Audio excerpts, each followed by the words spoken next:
Do do do do do. Hello and welcome to another Rich Alvarez live stream.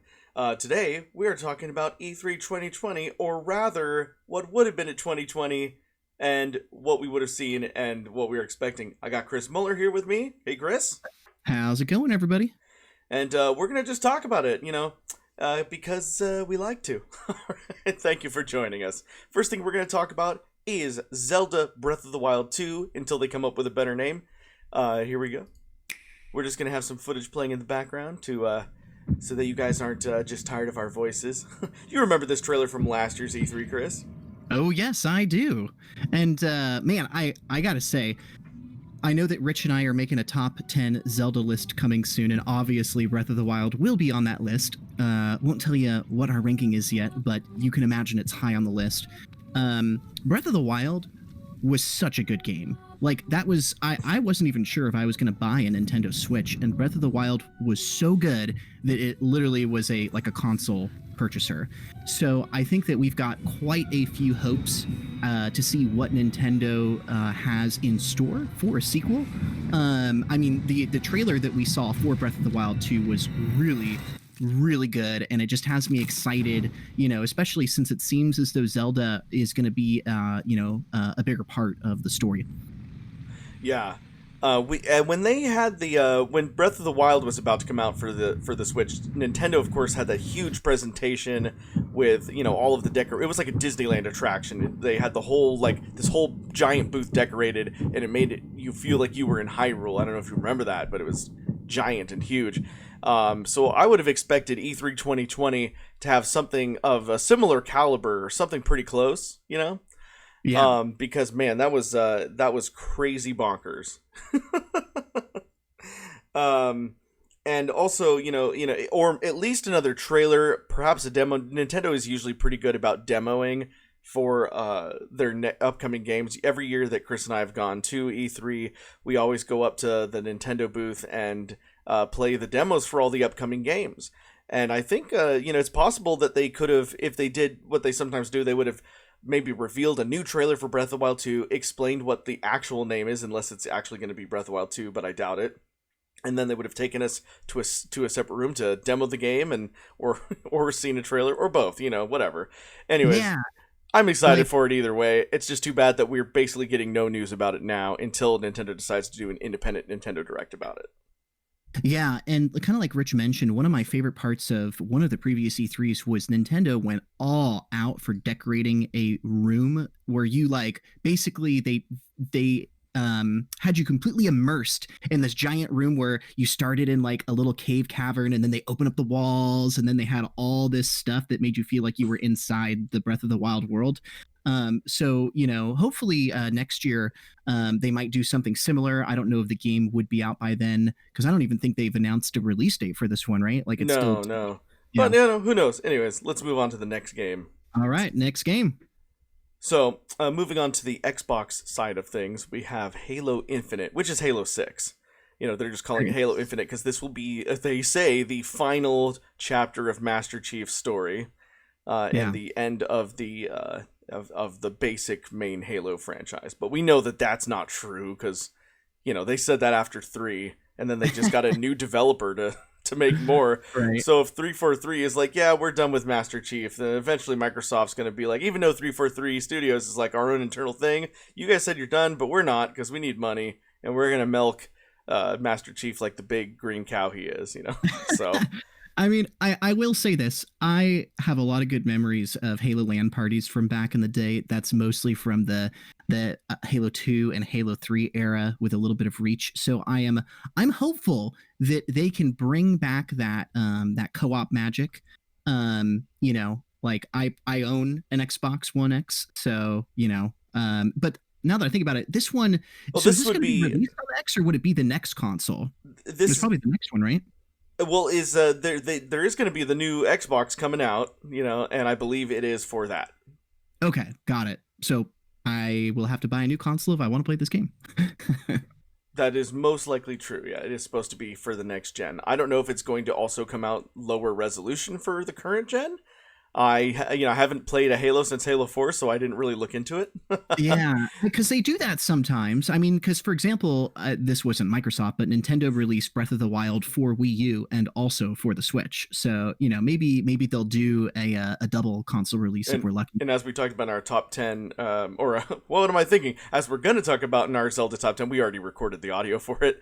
We had Twilight Princess on the GameCube and the Wii U as well. So they've done that a couple of times, Anyway, so Halo, it's good. What we would have expected, probably another trailer. We've already had a lot of trailers. The game is coming out later this year, holiday 2020, with the new console, the new Xbox console. That's how I know it's coming out for the next Xbox, is because it's holiday 2020.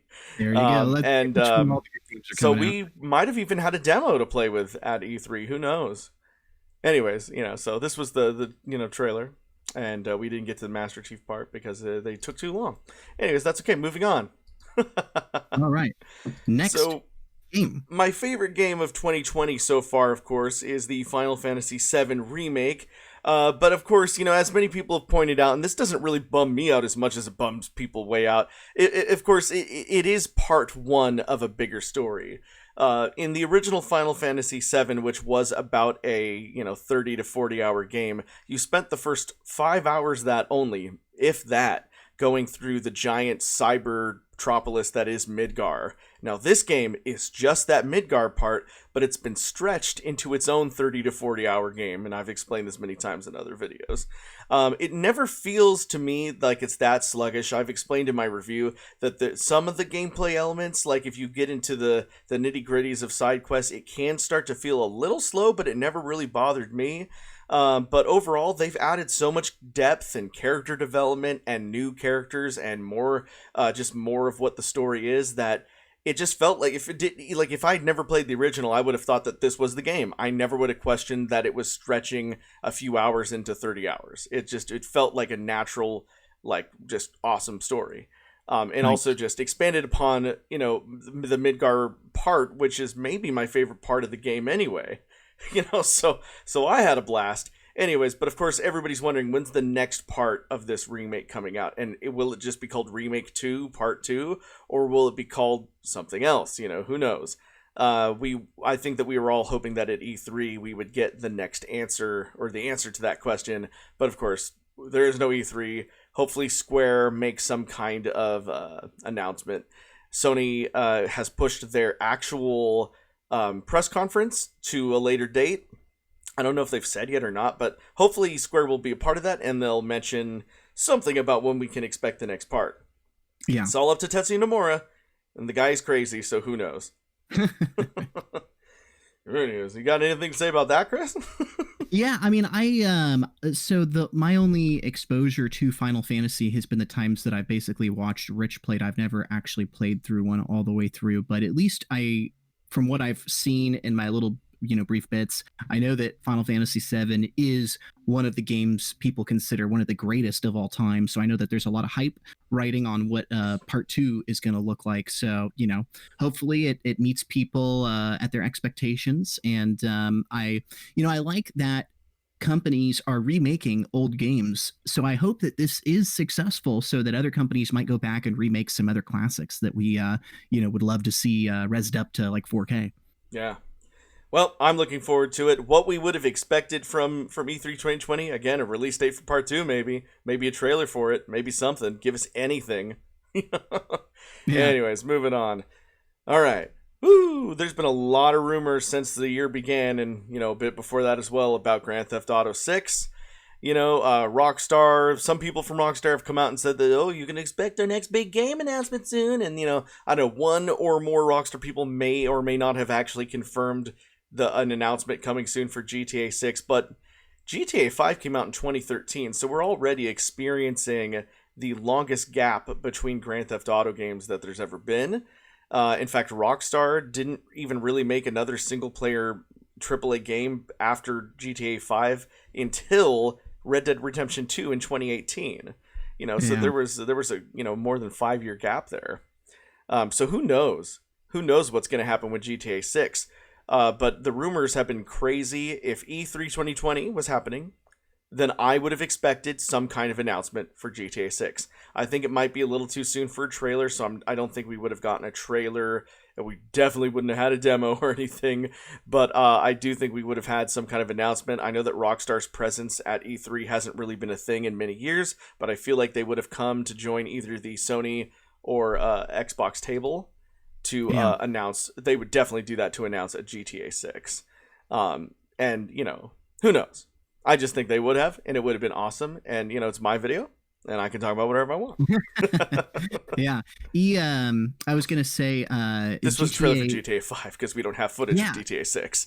exactly. And GTA 5 was the very first Grand Theft Auto game I had ever played. In fact, I'd never played a Rockstar game until Red Dead Redemption 1. Enjoyed that game so much, I played GTA 5. And what I really liked about that was that you could switch between the three main characters. So personally, I hope that if they make a GTA 6, they would bring back that aspect of hopping between multiple characters.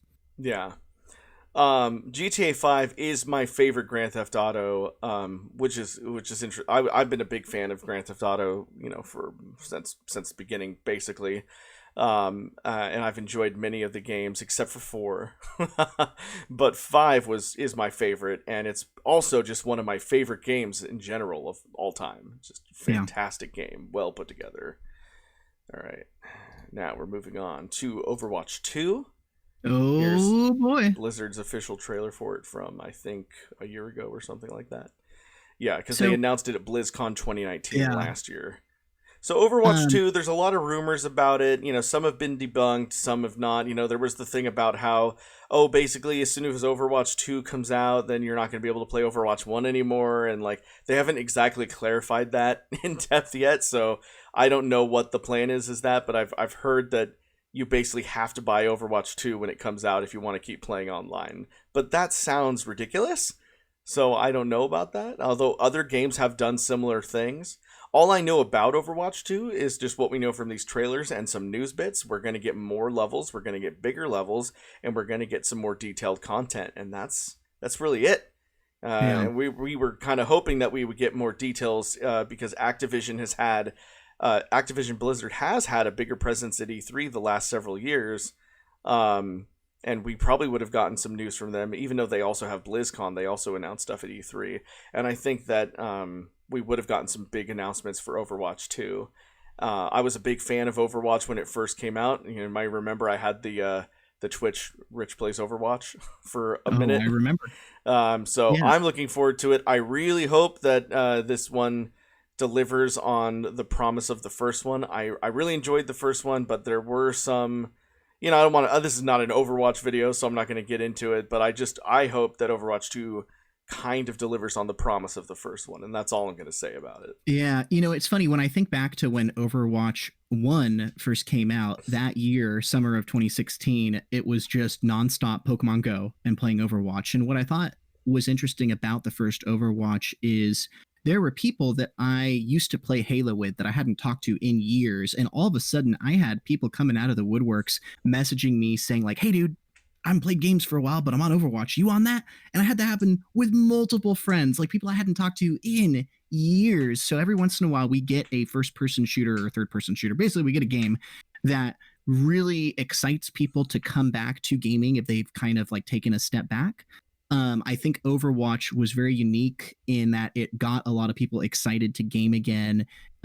So I really hope that Overwatch 2 can capture some of the magic of Overwatch 1 because that was a very fun time to be a gamer. Yeah, for sure. Anyways, we should probably move on to Cyberpunk 2077. You're breathtaking. You're all breathtaking. That was the Keanu Reeves. of E3 2019 when Yeah. We hopefully would have had more big moments like that. I know, right? Keanu Reeves. Anyways, this game has been taking forever to come out, and I've been so desperately wanting to play it. Cyberpunk 2077 by CD Projekt Red, so the makers of the Witcher series, huge open world environments, But this is a lot of people are kind of expecting The Witcher in the future with guns, so not The Witcher at all. So basically, toss a coin to Keanu Reeves. Oh, sci-fi aplenty. Yeah, something like that. Anyways, I'm a big fan of the cyberpunk genre. You guys probably don't know this, but Chris does. But Blade Runner is one of my favorite movies of all time. Because Ridley Scott is one of my favorite directors of all time.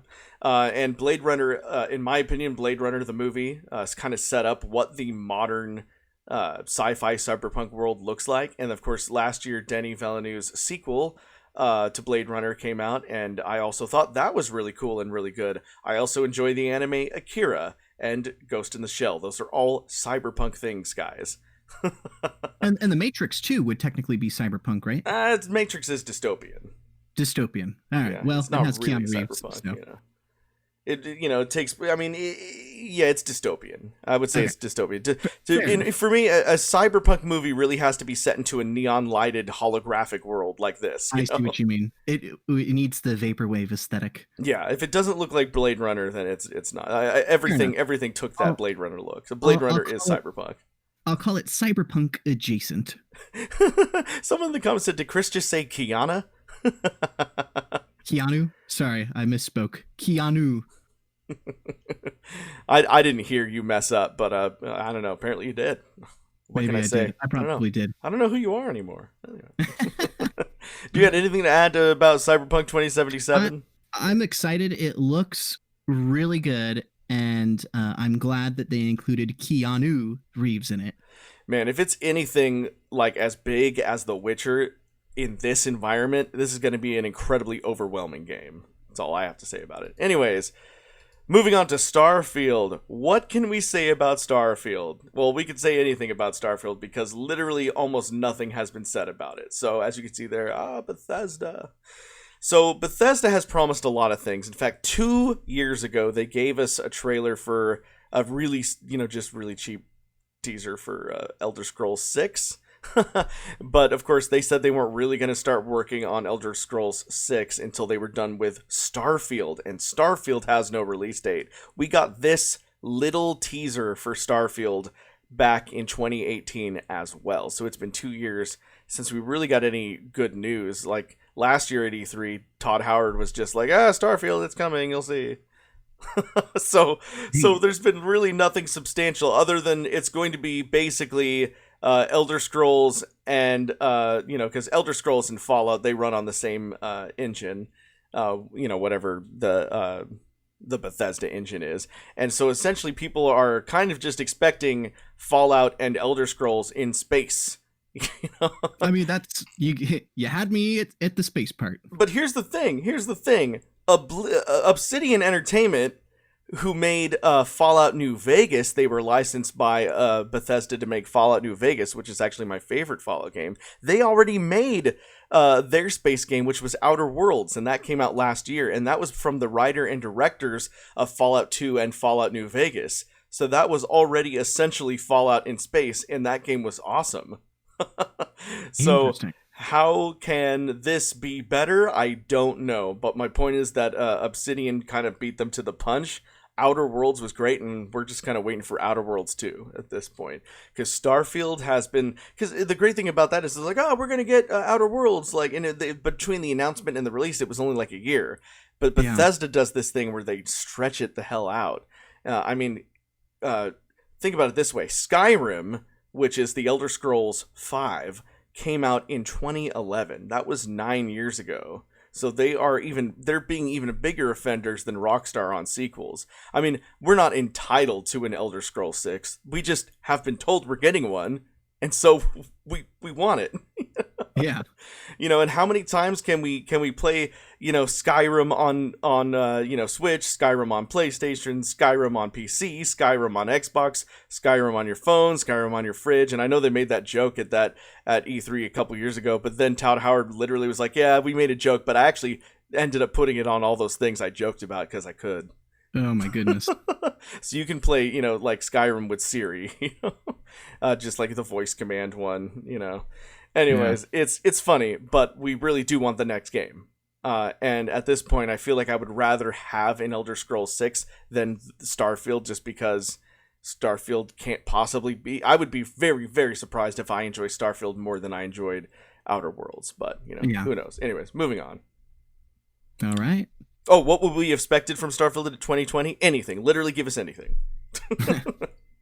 So here is the part of the video where we're gonna like do a little throwback. That's me talking to Hungrybox over at the Smash Bros tournament from E3 2014. Yeah. So I guess this is where Chris, we were going to get nostalgic because Chris and I have been going to E3 since it was 2014, the first one we went to. That was the first one, yeah. And there's been a couple where they've had Smash Bros. Invitationals. So that was the first one that we went to because this was when they were releasing Smash on the Wii U. And Hungrybox was such a cool guy. Like he was super friendly, super funny. Like, you know, so it was neat because we got to attend this event. He was just outside, really willing to chat with any of the fans. So, you know, we had a great conversation with him. And I would say, as far as you know, what we would have hoped for in a E3 2020, I would have loved there to have been you know, more Smash Bros tournaments. They don't do them every year, but if they had done it, it would have just been really fun to meet some of these, you know, very, very talented Smash players again, try and get them, you know, on interview if they were interested. But, you know, just being around like so many hardcore Nintendo fans and being a part of that community was something really special. So hopefully things will get back to normal come, you know, E3 2021.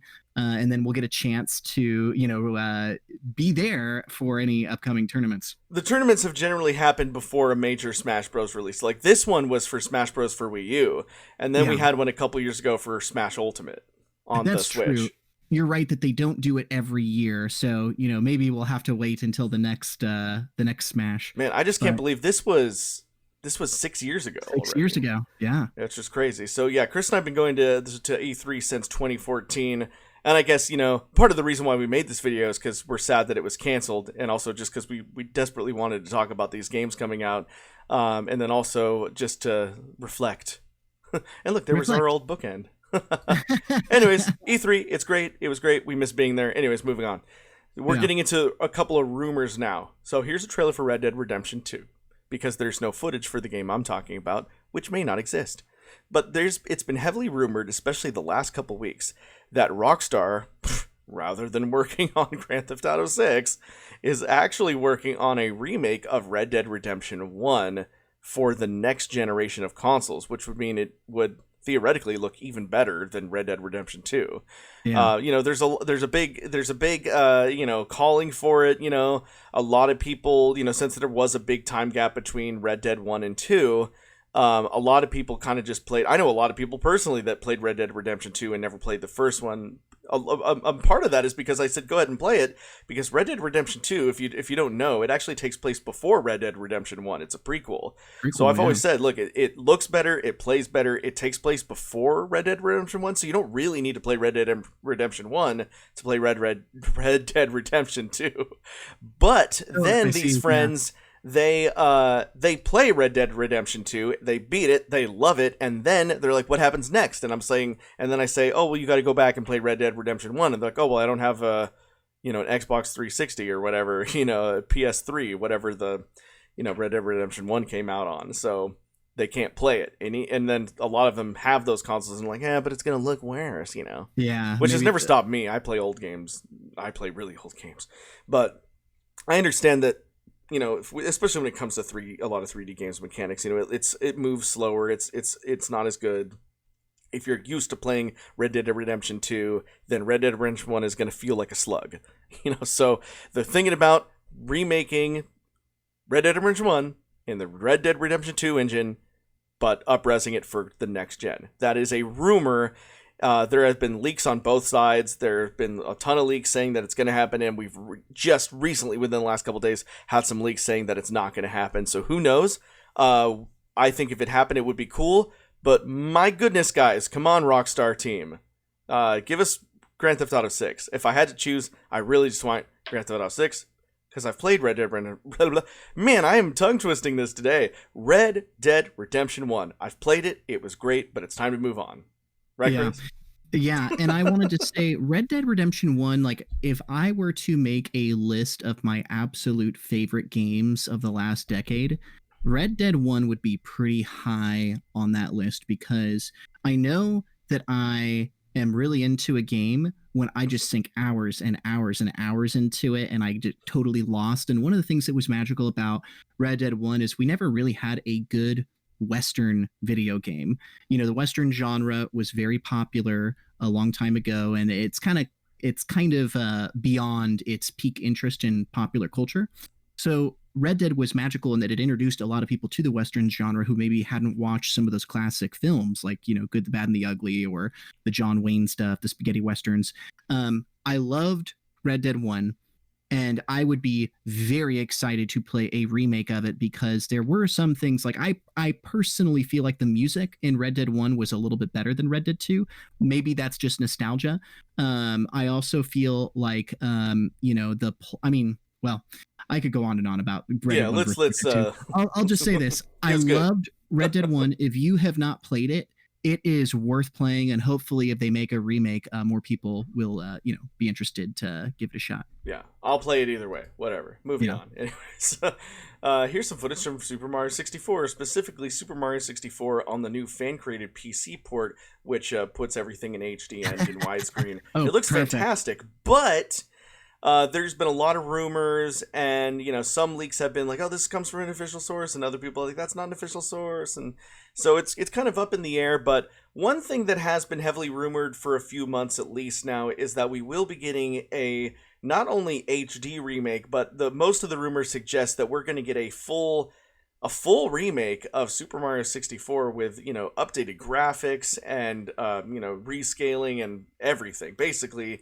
you know, the idea was that at least, you know, the way the language that some of the rumors say is that, you know, what we got from the Crash Bandicoot and Spyro remakes, and those games were great because they essentially remade 3 Crash Bandicoot games and 3 Spyro games, and they remade them from the ground up. You know, they play exactly the same, but they look and sound better. You know, they're just complete remakes that play exactly the same. So Yeah. basically, the idea is that we are supposed to be getting that, but Mario 64, just a really great looking, great sounding remake of Mario 64.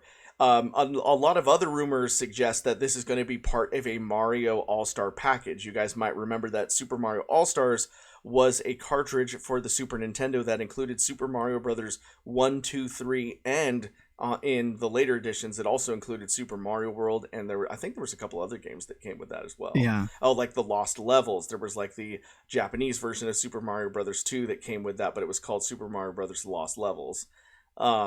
Because we got the Doki Doki Land version of Super Mario Brothers 2 in the States, you know? Yeah. So anyways, that was Super Mario Brothers All-Stars on the Super Nintendo. So basically we're going to be getting maybe something like that on the Switch, but it's going to be full remakes of Super Mario 64, Super Mario Sunshine, Super Mario Galaxy, and Super Mario 3D World. So basically the main Mario games on the 64, the GameCube, the Wii, and the Wii U. This is a very popular rumor with a lot of heft to it. And there's no reason to think that it might not come true. Nintendo does release HD remakes for things all the time, to varying degrees of quality. But I wouldn't be surprised if after watching what they did with the Crash Bandicoot and Spyro games, how easy it is to hire a third-party developer to just remake your game from the ground up when the blueprints for it are already 100% there in the original game. By the way, Rich, you want to click X on that ad for the luxury apartments? Oh, You I think I did. It just hasn't Yeah, I come up got yet. Yeah. All right, right when I said that, you got it. You guys But, like luxury apartments, right? nah, it's fine. Give that guy a little ad revenue. So yeah, I hadn't noticed that. No, it's fine. I totally agree with you that the All-Star collection on the Super Nintendo was a really good idea because I think that every generation there are people who have not played some of those older games because they're not as accessible if you don't have the older consoles because not everybody has a Nintendo 64. I think that you know, Mario 64 is a classic. I mean, if you guys watched our top 10 Mario videos of all time, spoiler alert, this was number 1 and we talked about it for a while. So Yeah. you know, I would love to be able to play Mario 64 again on the Switch with, you know, slightly remastered graphics. I would love a collector's edition superstar pack for all the 3D games, maybe even get to play Super Mario Sunshine again. That would be really fun. So I hope that this rumor is true. And I hope that we see it, and I hope that a lot of the next generation of kids growing up that have not played these classic games get a chance to experience them. That's right. All right. I mean, that's all we really had to talk about. So we we'll just save and continue and move on, right, Chris? No. Pretty much. Thank you guys so much Yeah. for watching this. We just wanted to deep dive into our thoughts. I know that there were supposed to be 1,000 more games at E3. We kind of cherry picked the ones that we really had things to say about. The things that we thought were relevant and not going to take another 3 years to come out, and other reasons for why, and also just to keep it less than 30 hours long. I could go on and on, but yeah, basically, thank you for watching this video. We really appreciate it. We really miss E3, and that's about Hopefully- it. I got nothing else to say. Yeah, I was going to say, hopefully we'll be able to attend E3 next year. The world hopefully will be back to normal. But with that said, I think there are still a lot of really good games coming out this year and next year. So, stay tuned, and hopefully they'll deliver on their promises. Yep. All right. Well, I guess that's pretty much it. Was there anything else you wanted to go over here, Rich? Are we good to wrap this up? We're good to wrap up. We got it in about 30 minutes, so that's all I wanted to do. And I appreciate you guys. Love you guys. Subscribe, hit the bells, follow us on Facebook, Discord, all that good stuff. Okay, bye-bye. Take care. See ya.